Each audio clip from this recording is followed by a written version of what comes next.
Bom dia, boa tarde, boa noite, caro aluno, cara aluna da FATEC Ferraz de Vasconcelos. Aqui é o professor Luiz Carlos, estou aqui com vocês para dar continuidade ao nosso tema de medidas de variabilidade. Você já assistiu o primeiro vídeo, que é o vídeo da problematização.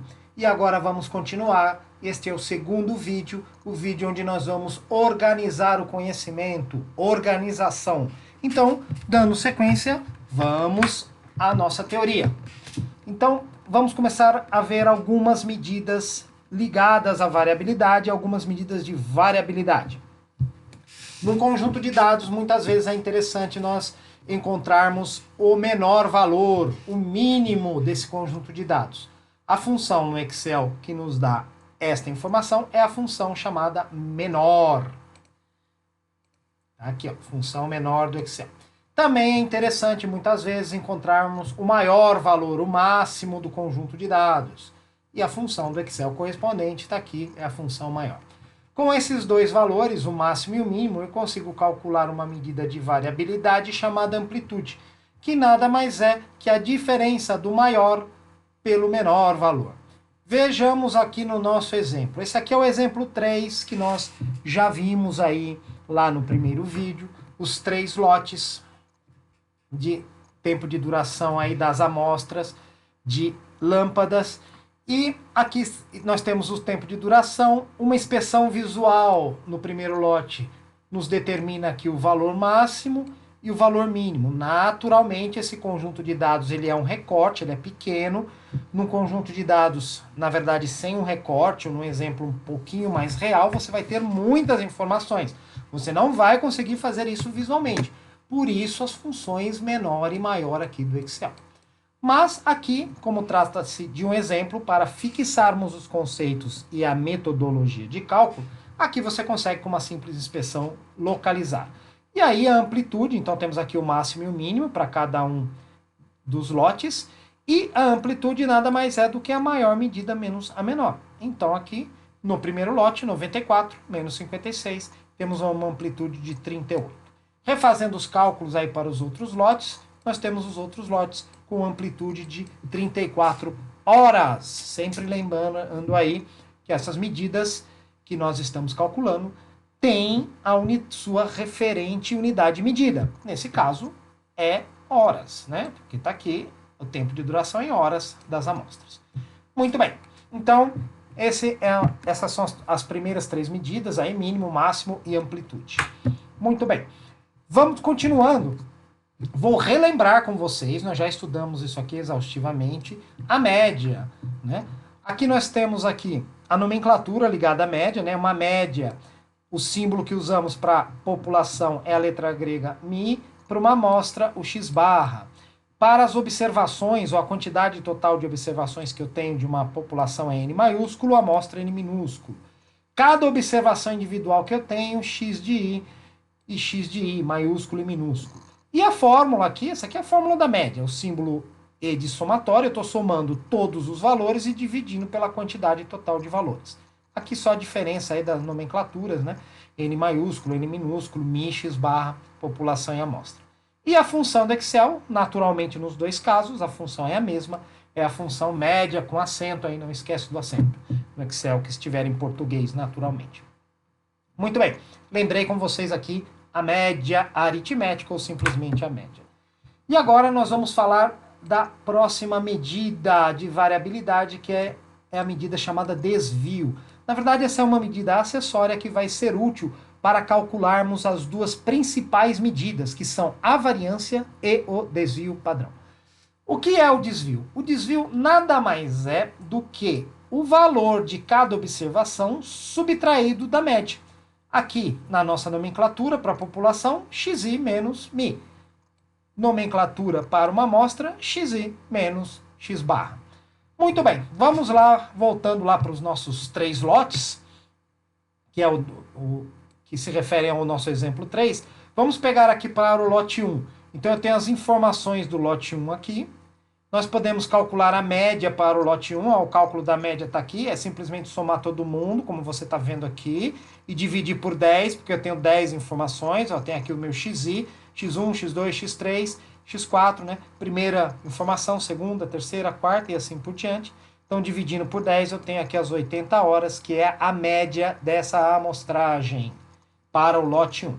Como é que eu calculo o desvio? O desvio, então, é o valor de cada observação subtraído da média. Então, a primeira observação é 75. Então, 75 menos a média, que é 80, menos 5.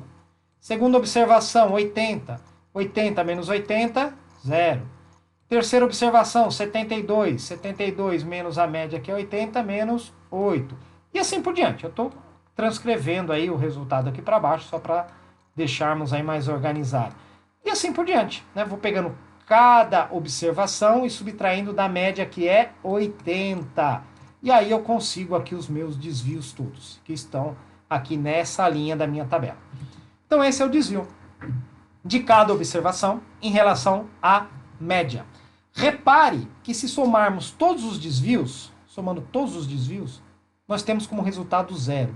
Isso aqui, na verdade, é uma propriedade que pode ser demonstrada. Vale para qualquer conjunto de dados. Nós não vamos fazer a demonstração porque isso foge aos objetivos aqui do nosso curso. Mas é uma propriedade válida aí para qualquer conjunto de dados. Muito bem, então aqui nós temos o desvio. Continuando. Aqui essa transparência é a mesma da anterior, nós só completamos o cálculo para os outros lotes. Então nós fizemos na transparência anterior para o lote 1, e aqui nós temos os cálculos para o lote 2 e para o lote 3. Mais uma vez, as médias, como nós já havíamos visto lá nas transparências de problematização, as médias são iguais, né, para os dois lotes. Ó, média 80 para o lote 2, média 80 para o lote 3 e média 80, como já tínhamos visto, para o lote 1. Então, os desvios calculamos da mesma maneira. Cada observação, 94 menos 80, 14. 88 menos 80, 8. E assim por diante. Se eu somar os desvios, eu tenho 0. E para o lote 3 a mesma coisa. 88 menos 80, 8. Está aqui indicada a conta. 78 menos 80 menos 2. Está aqui. E assim por diante. Mais uma vez, se eu somar todos os meus desvios, eu tenho 0. Então aqui apenas completamos o cálculo para os outros dois lotes. Continuando. Agora, nós vamos apresentar, agora que já conhecemos o desvio, nós vamos apresentar a medida chamada variância, né? A medida aí, uma das medidas mais importantes que tem. Como é que eu faço para calcular essa medida chamada variância, que vai nos informar a respeito da variabilidade dos dados em torno da média?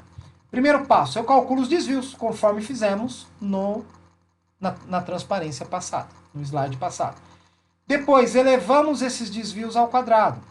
E por último, fazemos a média dos desvios ao quadrado. 3 passos. Muito bem. Aqui está a nomenclatura. A variância, que é a nossa medida estudada agora. O símbolo para a população é essa letra grega chamada sigma, ao quadrado. Ao quadrado justamente porque eu consigo a variância fazendo a média dos desvios ao quadrado. Para a amostra S ao quadrado, aqui está a fórmula, que nada mais é do que os desvios elevado ao quadrado, e aí dividido pela quantidade de informação, ou seja, a média dos desvios ao quadrado. E aqui, para a amostra.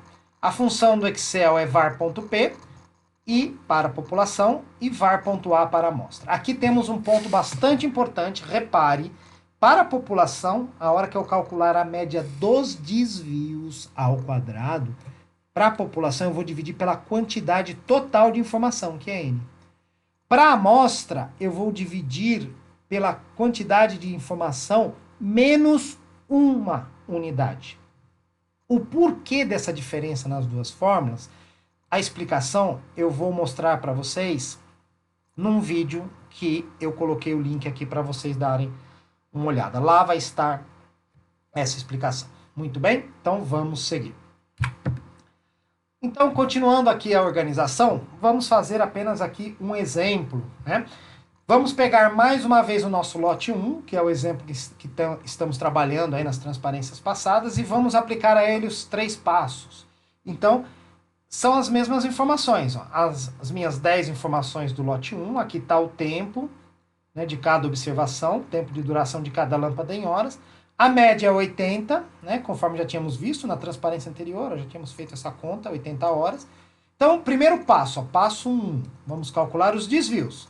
Então, eu vou subtrair cada observação da média, que é 80. 75 menos 80, menos 5. 80 menos 80, 0. 72 menos 80, 8. E assim por diante. Então, eu tenho os meus desvios aqui. Primeiro passo. Segundo passo, olha aqui embaixo. Pega os desvios e eleva ao quadrado, né? Menos 5 ao quadrado, 25. 0 ao quadrado, 0. Menos 8 ao quadrado, 64. E assim por diante. Né? Até o último aqui, menos 24 ao quadrado, 576. E agora, terceiro e último passo, eu calculo a média dos desvios ao quadrado. Então, ó, 25, aqui, ó, 0, 64, 64, 0, 64, 64. Somo todos e divido por, atenção, eu tenho 10 informações. É uma amostra. Eu divido, então, por 9, por n menos 1. N é a quantidade de dados que eu tenho para minha amostra, 10, menos uma informação, 9. Dividido, portanto, por 9, eu vou ficar com 121,56 horas ao quadrado, porque eu calculei a média dos desvios ao quadrado. Esse é um problema que nós vamos corrigir daqui a pouco. Está aqui a nossa fórmula, né? E aqui a lembrança de que para uma amostra eu divido por n menos 1. Muito bem, continuando. Agora sim, nós vamos falar do desvio padrão. O desvio padrão nada mais é do que a raiz quadrada da variância. No nosso exemplo 3, a variância do lote 1 é de 121,56 horas ao quadrado. Mas essa medida ao quadrado nos incomoda porque ela não é a medida das minhas informações. A medida das minhas informações não está ao quadrado. Então, para podermos ter uma comparação mais justa, nós vamos ter que tirar esse quadrado daqui. Como? Simplesmente extraindo a raiz quadrada. Então, o desvio padrão nada mais é do que a raiz quadrada da variância. Então, a hora que eu extrair 121,56, extrair a raiz quadrada, eu vou ficar com o meu desvio padrão de mais ou menos 11,3 horas. É costume apresentar o desvio padrão no seguinte formato: média mais ou menos o desvio padrão. Para o nosso lote 1, do exemplo 3, 80, que é a média, mais ou menos 11,03 horas, que é o meu desvio padrão. Aqui, mais uma vez, a nomenclatura. O desvio padrão para a população é determinado pela letra sigma, para a amostra pela letra S. O cálculo é a raiz quadrada da variância, portanto, a raiz quadrada de sigma ao quadrado para a população, e a raiz quadrada de S ao quadrado para a amostra. A função do Excel é ponto P, desigualdade, ponto P para a população e ponto A para a amostra. Muito bem. O desvio padrão, portanto, é a raiz quadrada da variância e nós apresentamos ele como a média mais ou menos o valor do desvio padrão.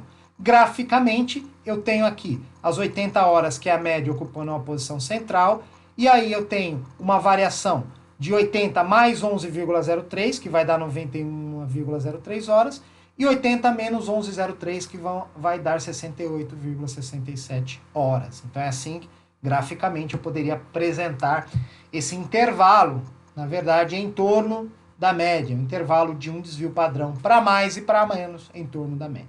O que mais? Finalizando aí, eu tenho alguns teoremas muito importantes ligados ao desvio padrão.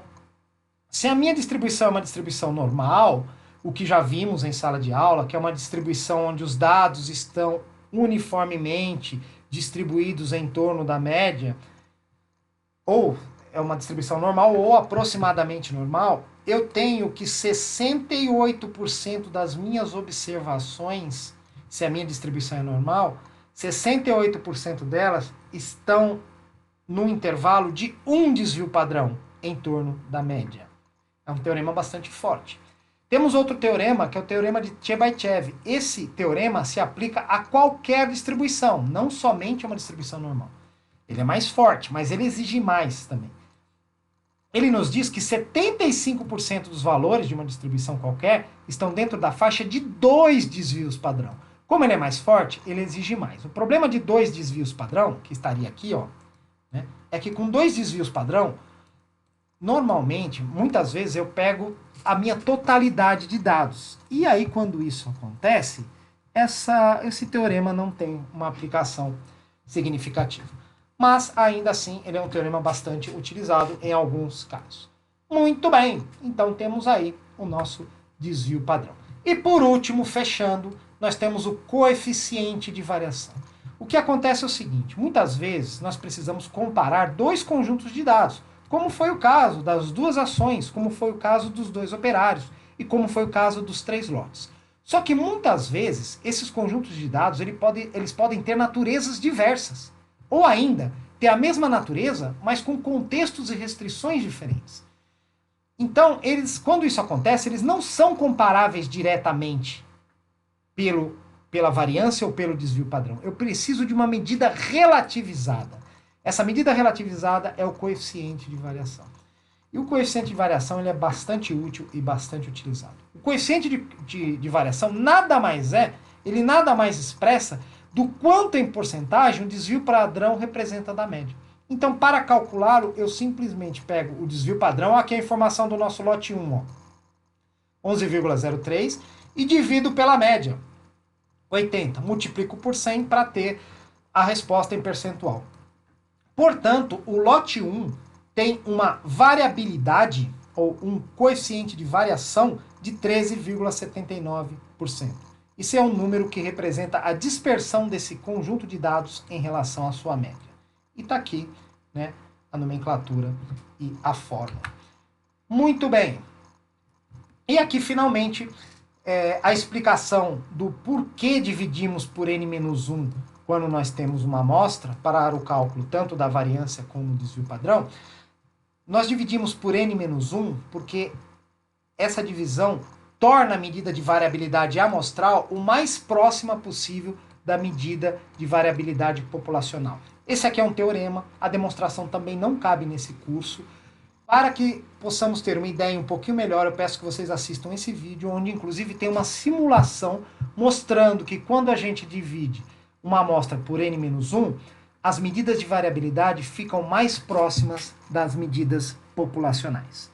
Muito bem, então, o próximo conjunto de slides diz respeito à aplicação desse conhecimento. Espero que vocês tenham gostado e muito bons estudos para vocês.